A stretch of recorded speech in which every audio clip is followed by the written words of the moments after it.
20th, 2026.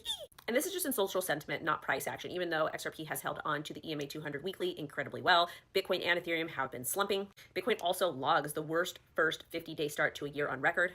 And Bitcoin ETF saw 166 million in outflows Thursday, 404 million in weekly losses, and 2.7 billion in redemptions.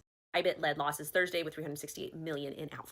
Also, CoinGlass shows that 30 bull market peak indicators have not signaled, and whale inflows to Binance hit the lowest lows since 2024. And it's so weird because we are in a bear market sentiment-wise, price action-wise, and things are just not consistent with previous market cycles, even though we're still technically operating on a 4-year cycle.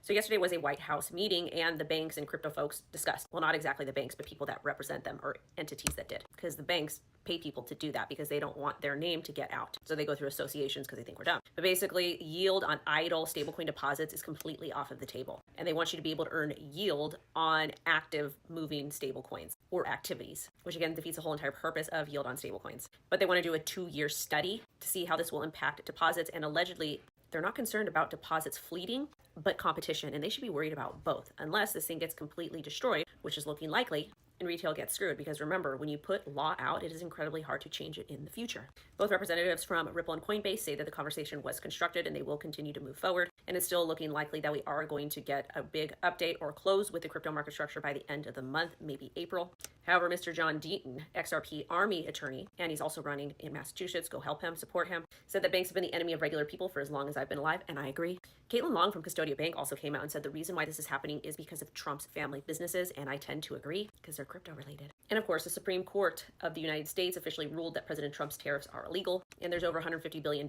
at stake to be refunded. It's going to be to companies, not to us. And the tariff money was supposed to be sent back to us in stimulus, $2,000 each, I think. But Trump has a backup plan. Either way, still good to see checks and balances in order, whether it's right or wrong. And yeah, they're going to be turning on that money printer again.